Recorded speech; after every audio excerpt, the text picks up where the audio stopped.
Imagine करो आप दिल्ली में अपने घर बार को छोड़कर 5 साल के लिए 6 साल के लिए जाकर अपने करियर की स्ट्रगल के लिए एक छोटे से 4x4 के कमरे में रहकर लगातार 13 से 14 घंटे पढ़ाई करके आप ये सोचते हैं कि मैं 5 साल के बाद मेहनत करूँगा तो मुझे कहीं ना कहीं गवर्नमेंट में एक ऐसी जॉब तो मिल ही जाएगी जिसकी वजह से मैं अपनी फैमिली को देख लूँ, अपने करियर को देख लूँ, ताकि मैं जॉब एम्प्लॉयमेंट और अनएम्प्लॉयमेंट का जो ट्रैप है, ले ऑफ का जो ट्रैप है, करियर की जो इनसिक्योरिटी है उससे बच सकूं। आप 15-16 घंटे रोज पढ़ाई करते हैं, आप एग्जाम देने के लिए जाते हैं, आपकी शायद एग्जाम क्लियर होती है नहीं होती है, आपको पेपर अच्छा मिलता है नहीं मिलता है, आप जैसे ही एग्जामिनेशन सेंटर में पहुंचते हैं और आपके सामने एक खबर रख दी जाती है कि आप इस सेंटर पे एक्चुअली अलाउड ही नहीं है, आपका नाम ही नहीं है, और आप और मशक्कत करते हैं, स्ट्रगल करते हैं और 100-50 किलोमीटर दूर जाकर के दूसरे एग्जामिनेशन सेंटर पर कोशिश करके पहुंचते हैं और वहां पर आपका जो पीसी है जिस पे आप एग्जाम दे रहे हैं वो अचानक से मिड फ्रीज हो जाता है, खराब हो जाता है। जब आप एंजाइटी में पूरी तरह से कंप्लेंट करते हैं तो ब्लेम सिस्टम पे न देकर आपको बोल दिया जाता है आपकी अटेम्प्ट हो गई है, आप यहां से जा सकते हैं। या सबसे वर्स्ट ये होता है कि आप अगर वहां पहुंचे, अपने ओरिजिनल एग्जाम सेंटर पे भी पहुंचे, तब भी आपको बोल दिया जाता है कि आपका एग्जाम कैंसिल हो गया है। और इमेजिन करो आपने ईश्वर की मेहरबानी से आपने एग्जाम दे भी दिया तो अचानक से कोई पेपर लीक हो जाता है और पेपर लीक होने की वजह से आपकी जो एग्जाम थी उसको होल्ड पर डाल दिया जाता है, उसको सीज कर दिया जाता है और पेपर लीक की वजह से आपकी जो अटेम्प्ट थी वो भी फ्यूटाइल गई, वेस्ट गई, क्योंकि आपका एग्जाम उसको कैंसिल कर दिया जाता है। और इससे वर्स्ट तो मैं उन लोगों के लिए कह सकता हूँ कि जो लोग सच में पास होने के काबिल भी रहते हैं, कहीं ना कहीं अंदर की धांधलेबाजी, अंदर के गफलों की वजह से पेपर स्वैपिंग हो जाती है या करप्शन की वजह से उनके मार्क्स 19-20 कर दिए जाते हैं या उनकी जगह पर किसी और को बिठा दिया जाता है। ये आज के गवर्नमेंट एग्जाम्स की सच्चाई बयान कर रहा हूं दोस्तों। और आज का यूथ हमारा फेलियर नहीं है, ये सिस्टम का विक्टिम बन गया है। और एसएससी प्रोटेस्ट यही सारे एजुकेशनल सिस्टम की कुरीतियों का एक सबसे बेस्ट एग्जाम्पल सामने बनकर आया है। लोग बोल देंगे कि भाई तेरे को जॉब नहीं मिली, तूने एग्जाम में, कोई बात नहीं, क्या फर्क पड़ता है, प्राइवेट सेक्टर में ट्राई कर लेना। उसके जो 5 से 6 साल गए ना दोस्तों, वो कोई नहीं ला सकता, वो अकेला वही समझता है। पटना, मुखर्जी नगर, राजेंद्र नगर, करोल बाग, इवन प्रयागराज जैसे इलाके में गवर्नमेंट जॉब की उम्मीद के लिए 12 घंटे पढ़ाई करके 1-2 लाख रुपए कोचिंग क्लासेस को दे करके अपने दिमाग की माँ बहन करके जब स्टूडेंट अपनी कोशिश करता है कि उसे एक गवर्नमेंट जॉब मिल जाए और सिस्टम उसको नकार देना, ये एक सरासर एक्सप्लॉइटेशन है। एस्पायरेंट्स करियर के नौकर बन जाते हैं पर करियर एस्पायरेंट्स का नौकर कभी नहीं बन रहा। और बिल्कुल यही चीज एसएससी प्रोटेस्ट उनके फेज 13 के एग्जाम्स को लेकर यही सारी बातों को दर्शाता है। जो लड़के लड़कियां, हमारा यूथ, ये देश का एक्चुअल यूथ है जिसे बड़े बड़े सो कॉल्ड पॉडकास्टर्स भी अपने सो कॉल्ड पॉडकास्ट में कवर नहीं देते। ये टियर 2 टियर 3 सिटीज का वो यूथ है जिसको एक्चुअल जेंजी के नाम पर कभी काउंट ही नहीं किया जाता। एक्चुअल में एसएससी प्रोटेस्ट किस चीज के रिलेटेड है? ये 2018 में भी हुआ था। तो ये कोई वन टाइम अटैक नहीं है कि भाई स्टूडेंट सामने आकर के उन्होंने बच्चों की तरह ये कह दिया। ये एक उबाल है जो लगातार सालों से सो कॉल्ड एस्पायरेंट्स एक छोटे से सपने के लिए स्ट्राइव कर रहे हैं कि उन्हें गवर्नमेंट जॉब चाहिए और उन्हें नहीं मिली। और क्यों नहीं मिली? क्योंकि स्टूडेंट जब पढ़ाई करके, अपनी तैयारी करके जब एग्जामिनेशन सेंटर्स पर पहुंचे तो 3 अलग अलग सिनेरियोज में उनके सामने हर्डल थी, जो कि किसी भी एस्पायरेंट, किसी भी इंटरव्यूवी, किसी भी तरह के एक डिजायर रखने वाले, एक सपने देखने वाले नौजवान के लिए बहुत बड़ा हादसा हो सकता है। सबसे पहली सिचुएशन, एग्जाम को बिना नोटिस कैंसिल कर दिया गया। दूसरी सिचुएशन, अगर एग्जाम दे भी रहा है तो अचानक से टेक्निकल सिस्टम फेलियर, यानी आपका सिस्टम, आपका पीसी जिसमें आप एग्जाम दे रहे हो वो फ्रीज हो गया या फिर सिस्टम क्रैश कर गया, मेल्टडाउन हो गया। बायोमेट्रिक्स जो दे रहे थे वो भी फेल हो गई। यानी सड़े हुए टाइप की टेक्नोलॉजी को, फॉल्टी कंप्यूटर्स को बस कुछ पैसे बचाने के लिए कुछ लोगों ने बस वहां रख दिया। और थर्ड, आपके जो चुने हुए सेंटर से आप सेंटर पे पहुंचते हैं, अचानक से आपको बोल दिया जाता है कि आपका सेंटर ये है ही नहीं, आपको दूसरे सेंटर पे चले जाना है। और ऐसे सेंटर पे जाने के बाद उनको पता चलता है कि वो कितना इल इक्विप्ड है, बेसिक एबिलिटी नहीं है, और वहां पर ऐसे ही फॉल्टी कंप्यूटर, फॉल्टी सिस्टम्स थे, और वो इतनी दूर था कि एस्पायरेंट्स को और पैसे खर्चे करके 100-200 किलोमीटर दूर जाना पड़ रहा है। अब ये सब जो हुआ, इस चीज का जिम्मेदार कौन है? इस चीज का जिम्मेदार ऑब्वियसली गवर्नमेंट कहीं ना कहीं तो है। इसका सबसे बड़ा रीजन ये है क्योंकि गवर्नमेंट होते हुए अगर ये चीज हो रही है तो कहीं ना कहीं पॉलिटिकल लीडर्स या गवर्नमेंट के सो कॉल्ड ब्यूरोक्रेट्स जिन्होंने इस चीज पर ध्यान दिया या नहीं दिया, उनके ऊपर सवाल उठता है।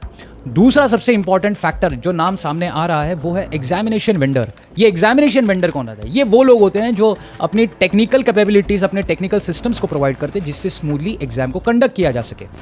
पहले टीसीएस थे जो लोग एग्जाम कंडक्ट करवाते थे, अचानक से एजुकेटी नाम की एक कंपनी को एग्जामिनेशन कंडक्ट करने के लिए अथॉरिटी दे दी गई। और मेरी रिसर्च के अनुसार मुझे कुछ पता चला है कि एजुकेटी वो कंपनी है जिसके ऊपर पहले भी कई स्कैम्स के रिलेटेड एलिगेशंस लगे हैं, जैसे व्यापम स्कैम जो एमपी में हुआ था, या फिर टीचर एलिजिबिलिटी टेस्ट को लेकर के जो पेपर लीक हुए थे उसके रिलेटेड भी काफी एलिगेशंस लगे हैं। और सबसे बड़ा सवाल तो यही उठता है दोस्तों कि अगर ऐसी एक कंपनी है जिसको आप फिल्टर आउट कर रहे हैं, आप स्क्रूटिनी कर रहे हैं, तो आपको ये नहीं दिखा कि एक ऐसी कंपनी के ऊपर जो एलिगेशन लगे हैं, तो क्या ऐसी कंपनी को कॉन्ट्रैक्ट देना सही भी है या नहीं? ये सवाल गवर्नमेंट पे उठता है। Department of personal and training, SSC itself and ministry of finance, सभी पर यह सवाल उठता है। सब लोग तो एक दूसरे पर ब्लेम डाल के हट भी जाएंगे। एक्चुअल प्रॉब्लम यह है कि गवर्नमेंट मशीनरी में कहीं ना कुछ लूप होल रहते हैं, जिसकी वजह से एजुकेटी जैसी एजेंसियां जो अलग अलग एग्जाम्स को अलग अलग लेवल्स पे कंडक्ट कर रही है, उनकी स्क्रूटिनी में कहीं ना कहीं डिस्क्रिपेंसी बिल्कुल आ जाती है। और ये जो लूप होल्स रहते हैं ना, इसी का फायदा उठा करके ऐसी कंपनियों को कॉन्ट्रैक्ट मिल जाता है, जिसकी वजह से पेपर लीक होते हैं, फॉल्टी सिस्टम भी सामने आ जाता है। लेकिन इसके लिए सबसे इंपॉर्टेंट आता है कि जो इंसान ऊपर बैठा है, इस चीज के लिए जिम्मेदार है, वो इस चीज की जिम्मेदारी ले, अकाउंटेबिलिटी दे, रेस्पॉन्सिबिलिटी ले, जो कि हमें शायद दिख नहीं रहा। और जब हमारा युद्ध रास्ते पर आ गया, तब एसएससी के चेयरमैन ये कह रहे हैं कि जो अफेक्टेड कैंडिडेट्स हैं उनके लिए हम लोग रीटेस्ट का ऑप्शन जरूर रखेंगे, लेकिन जो एग्जाम हो चुका है, उस चीज में जो सिलेक्शन हो चुकी है, फेज 13 के एग्जाम हो चुके हैं, उसको कैंसिल नहीं किया जाएगा। तो मेरा क्वेश्चन ये आता है कि how can you expect efficient and effective government officers, या फिर आप ऐसे गवर्नमेंट एम्प्लॉयज कैसे एक्सपेक्ट करेंगे जो लोग ऑलरेडी ऐसे फॉल्टी प्रोसेस के थ्रू फिल्टर आउट होकर या सिलेक्ट होकर आगे आए हैं? किसे पता यहाँ पर किसी की इंटरनल लिंकेजेस की वजह से उनके ही खुद के बंदे को सिलेक्ट करवाया जा रहा है या नहीं जा रहा है। There is a lot of scope for irregularities and this is the reason शायद ये पूरे एग्जाम को कैंसिल करा करके ढंग से रीटेस्ट कराया जाए with a new agency would have been a viable option. पैसे ज्यादा लग जाएंगे, आप नए वेंडर को हायर कर देंगे, लेकिन जो आउटकम्स आएंगे, जो ऑफिसर्स निकलेंगे उस प्रोसेस से, एटलीस्ट वो तो काबिल हो सकते हैं, इसकी तो श्योरिटी हमें हो सकती है। लेकिन ये सबसे बड़ा क्वेश्चन सामने आता है कि अगर एसएससी के लेवल पर ऐसा हो रहा है तो दूसरे लेवल पर क्या चल रहा है? मैं आपको बताता हूं गवर्नमेंट की लैक्सिटी कहां कहां तक है। देखो, ऐसा नहीं है कि इंडिया के अंदर ना टैलेंट बिल्कुल भी नहीं है, टैलेंटेड लोग बहुत है, बस उसे आइडेंटिफाई करने की जो मशीनरी है, जो एग्जामिनेशन सिस्टम है, कहीं ना कहीं वो धीरे धीरे डेरोगेट हो चुका है। जब देश के अंदर नौजवान चीख चीख कर कह रहे हैं कि हमें जॉब्स चाहिए, वी आर केपेबल, तो मेरा क्वेश्चन ये है कि गवर्नमेंट के अंदर इतनी वैकेंसीज क्यों? आप हायर एशेलॉन की सर्विसेज में देखिए, आईएएस, आईपीएस और आईएफएस लेवल की पोजीशंस में भी थाउजेंड्स ऑफ वैकेंसीज है। फॉर एग्जांपल, आईएएस के लिए 1365 पोजीशंस अभी भी वेकेंट है, आईपीएस के लिए 703 है, आईएफएस के लिए 1042 पोजीशंस वेकेंट है। कई सोर्सेज के हिसाब से 24% of the government job positions are still vacant. एक जनरली रिसर्च्ड एंड एक्सेप्टेड आंकड़े के हिसाब से 10 लाख से भी ज्यादा गवर्नमेंट जॉब पोजीशंस वेकेंट है, और कुछ सोर्सेस के हिसाब से ये 25 लाख का है, और न्यूज़ क्लिक जैसी वेबसाइट्स के हिसाब से ये आंकड़ा 60 लाख का है। यानी हम लोग बार बार क्वेश्चन कर रहे हैं कि हम लोग रोजगार मेला लगाएंगे, हमारे नौजवान के डेमोग्राफिक डिविडेंड को हम लोग ढंग से यूज़ करेंगे, और हमारी खुद की गवर्नमेंट के अंदर जब इतनी वैकेंसीज है तो उन वैकेंसीज को हम लोग भरने के लिए इतनी लैक्सिटी क्यों कर रहे हैं? क्यों हमारे देश में ऐसा नहीं होता कि जब गवर्नमेंट पोजीशंस के लिए अप्लाई की जाती है तो उसको सेग्रीगेट कर दिया जाए, यानी जिस इंसान को जिस गवर्नमेंट पोजीशन के लिए अप्लाई करनी है उसके लिए वैसा ही एग्जाम सेपरेट कर दिया जाए? क्यों जर्नलिस्ट सर्विस को हम लोग अभी भी साथ लेकर चल रहे हैं? क्यों हमारे देश में आज भी इतनी पोजीशंस वेकेंट पड़ी है और गवर्नमेंट में इतनी लैक्सिटी है कि उसे भरने के लिए सोचा नहीं है? क्या टैलेंट की कमी है? बिल्कुल कमी नहीं है। युवाओं को एम्प्लॉय करवाना है, अनएम्प्लॉयमेंट को कम करना है, तो हम लोग इतना सोच क्यों रहे, इतना टाइम क्यों लग रहा है? जब हजारों ग्रेजुएट्स यूनिवर्सिटी से ग्रेजुएट करके निकलते हैं,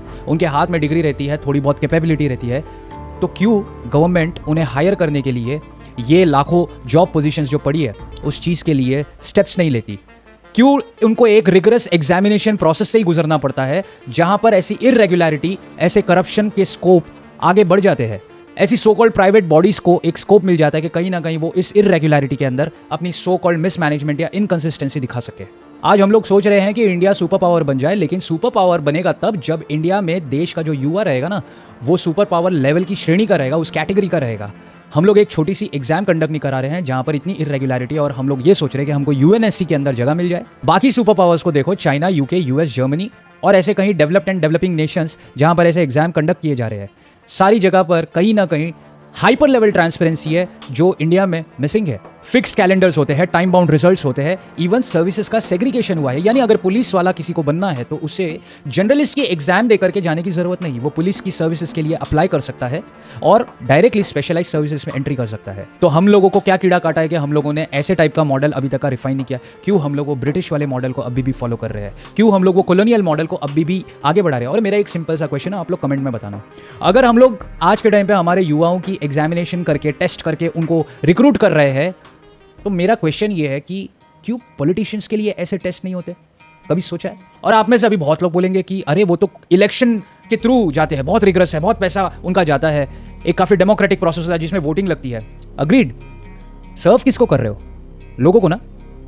तो लोगों को सर्व करने के लिए जब इन लोगों की नॉलेज की टेस्टिंग हो रही है, हमारे यंगस्टर्स की, तो क्या हमारे सो कॉल्ड बूढ़े पॉलिटिशियंस की या अबव 50 पॉलिटिशियंस की या ऐसे पॉलिटिशियंस जिनमें से करीबन 50% लोगों पर तो क्रिमिनल केसेस है पार्लियामेंट में, ऐसे लोगों की एथिकल टेस्टिंग नहीं होनी चाहिए? क्या हमारे पॉलिटिशियंस जो इलेक्शंस के लिए पार्टी रजिस्टर करते हैं, जो लड़ते हैं, क्या उनका लाई डिटेक्टर टेस्ट नहीं होना चाहिए? क्यों नहीं होना चाहिए?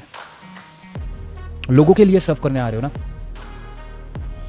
तो जब हमारे यंगस्टर्स लोगों को सर्व करने के लिए अपने लाखों रुपए खर्च करते हैं कोचिंग क्लासेस में, 5 से 6 साल अपने वेस्ट कर देते हैं, जिसके बाद उनको सिर्फ एक जॉब के लिए फुटपाथ पर बैठना पड़ता है, प्रोटेस्ट करना पड़ता है, तो क्यों कोई पॉलिटिशियन 10 मिनट का लाई डिटेक्टर टेस्ट नहीं दे सकता और उस रिगरस टेस्टिंग के बाद उसे वो सर्टिफिकेट मिले कि वो इंडियन पॉलिटिकल बॉडी के लायक भी है या नहीं?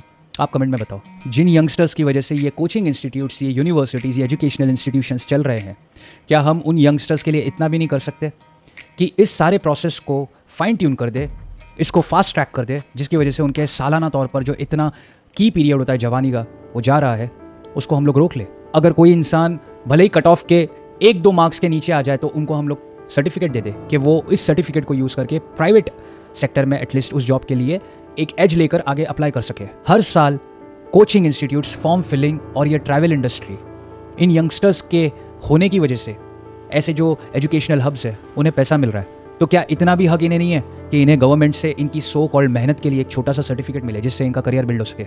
अगर गवर्नमेंट हमारे यूथ को रोजगार नहीं दे सकती है तो उन्हें उम्मीद क्यों देती है कि ये गवर्नमेंट के अंदर आओ, बदलाव लाओ, आगे बढ़ो, लोगों की सेवा करो?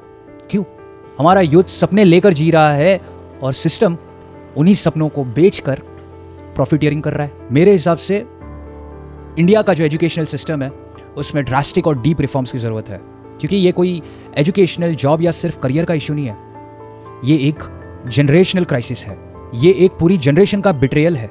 और अगर आज इसे सॉल्व नहीं किया गया ना तो एक नई इंडस्ट्री डेवलप हो जाएगी जिसके अंदर सबसे ज़्यादा क्लाइंट्स यही सो कॉल्ड यूथ होंगे। वो इंडस्ट्री होगी मेंटल हेल्थ इंडस्ट्री। इसमें हमारा यूथ, जिसको हम लोग डेमोग्राफिक डिविडेंड के नाम से जानते हैं ना, वो यहाँ पर पेशेंट बनकर आ जाएगा। इन्हीं की प्रपोर्शन ओवरऑल क्लाइंटल में, पेशेंट की प्रमाण में सबसे ज़्यादा होगी। डिप्रेशन, एंजाइटी और इस सब चीज़ों से हमारा यूथ ज़्यादा भिड़ेगा, ना कि वो लोग जिन लोगों को अपने करियर की फ़िक्र नहीं करनी पड़ती क्योंकि उनके पीछे कोई ना कोई खड़ा है। शायद ख़ानदान का पैसा खड़ा है, शायद ख़ानदान का कोई पावरफुल पॉलिटिकल बाप खड़ा है, शायद बिजनेसमैन खड़ा है। I don't have any problem with them. लेकिन इस सो कॉल्ड यूथ जो स्ट्रगल करता है, जो एग्जामिनेशन की पढ़ाई करता है, जो एग्जामिनेशन देता है और उसके साथ अन्याय होता है, उसका क्या? आप बताओ।